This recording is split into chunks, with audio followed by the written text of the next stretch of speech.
मंत्री धनंजय मुंडे यांच्या राजकीय, सामाजिक आणि वैयक्तिक आयुष्याला सध्या ग्रहण लागल्यासारखे दिवस सुरू झालेत।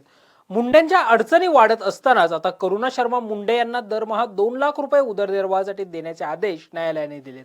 तर तिकडे करुणा मुंडे शर्मा मात्र आपला उदरनिर्वाह 2 लाखात होऊ शकत नाही, किमान 15 लाखांची पोटगी हवी आहे असं म्हणत आता उच्च न्यायालयात धाव घेणार आहेत। मात्र या करुणा मुंडेंच्या संपत्तीचा आकडा पाहून तुम्हाला धक्का बसेल। यासोबतच धनंजय मुंडे यांची संपत्ती पाहिल्यानंतर अनेक प्रश्न निर्माण होत आहेत। करुणा मुंडे आणि धनंजय मुंडे यांची नेमकी संपत्ती किती आहे पाहूया टॉप न्यूज मराठीच्या या स्पेशल रिपोर्ट मधून। एकीकडे वाल्मिक कराड प्रकरणात धनंजय मुंडे यांचं नाव येत आहे। वाल्मिक कराडला वाचवण्यासाठी मुंडे प्रयत्न करत असल्याचे आरोपही त्यांच्यावर होत आहेत। तर दुसरीकडे करुणा शर्मा मुंडे यांनी केलेल्या कौटुंबिक हिंसाचाराच्या तक्रारीवर न्यायालयाने काल मोठा निर्णय दिला आहे।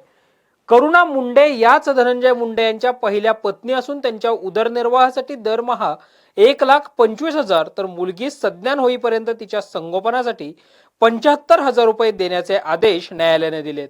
मात्र आपल्याला 15 लाख पोटगी हवी आहे, त्यासाठी पुन्हा करुणा मुंडे या उच्च न्यायालयात धाव घेणार आहेत। मात्र याच करुणा मुंडे कोट्यावधींच्या मालक आहेत। करुणा मुंडे यांनी परळीतून विधानसभेची निवडणूक देखील लढवली। त्यावेळी त्यांनी सादर केलेल्या प्रतिज्ञापत्रात आपल्या संपत्तीचा उल्लेख केला होता। त्यानुसार करुणा मुंडे यांच्याकडे 900 ग्रॅम सोनं, 5 किलो चांदी यांचा समावेश आहे।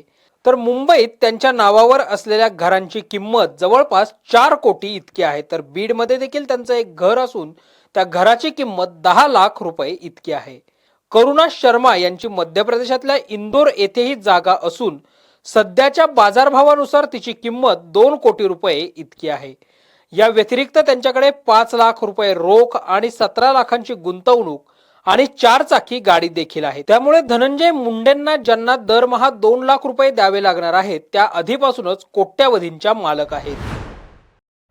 करुणा शर्मा मुंडे यांना धनंजय मुंडे यांनी दरमहा 2 लाख रुपये पोटगी द्यावी असा निर्णय न्यायालयाने दिल्यानंतर करुणा मुंडे आणि धनंजय मुंडे यांचा मुलगा शिशू मुंडे यांनी आईच्या विरोधात पोस्ट केली। या पोस्टनुसार आपल्या आईबरोबर घरगुती हिंसाचार झालेला नाही, ती आर्थिक विवंचना देखील नाही असं त्यानं म्हटलंय। त्यामुळे ज्या करुणा मुंडे आपल्याकडे नोकरी नाही, उत्पन्नाचं साधन नाही असं म्हणताय, त्यांच्याकडे ही कोट्यवधींची संपत्ती कुठून आली हा प्रश्न सध्या उपस्थित होत आहे। त्याचबरोबर वाल्मिक कराडचा मुलगा करोडोच्या संपत्तीचा मालक आहे, मात्र माझ्या मुलाच्या नावावर काहीही नाही असं त्याच्या मुलाबद्दल त्या बोलल्या आहेत। त्या मुलाने आईच्या विरोधातील भूमिका घेतल्यामुळे या प्रकरणाला वेगळं वळण आलंय। मंत्री धनंजय मुंडे यांनी देखील विधानसभा निवडणुकीत प्रतिज्ञापत्र सादर केलं होतं। त्यानुसार 2019च्या तुलनेत त्यांच्या संपत्तीत मोठी वाढ झाली आहे। मुंडेंनी आपल्या शपथपत्रात आपली संपत्ती 53.80 कोटी असल्याचं नमूद केलं होतं।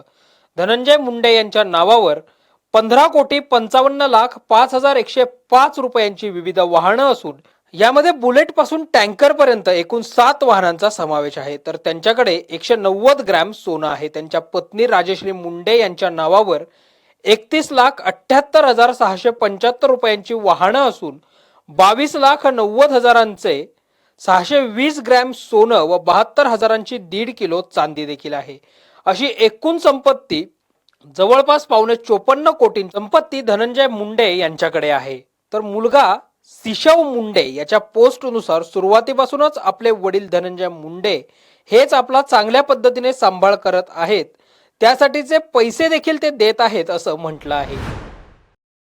मंत्री धनंजय मुंडे यांनी विधानसभा निवडणुकीच्या दरम्यान जे शपथपत्र दाखल केलं त्यानंतर त्यांच्या शपथपत्रावर अनेक चर्चा झाल्या।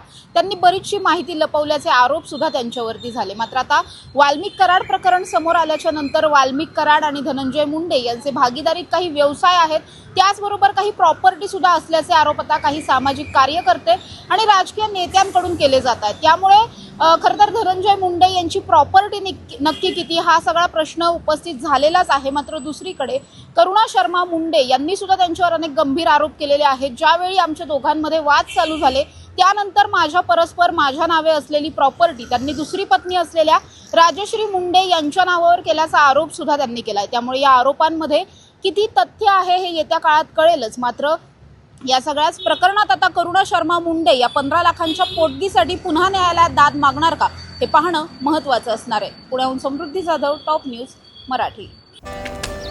Come on guys, hurry up.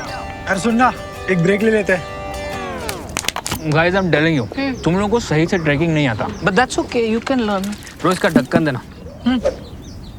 तो ये रेड वाला है, सही वाला देना। अबे ढक्कन, पहले तो सही पानी पीना।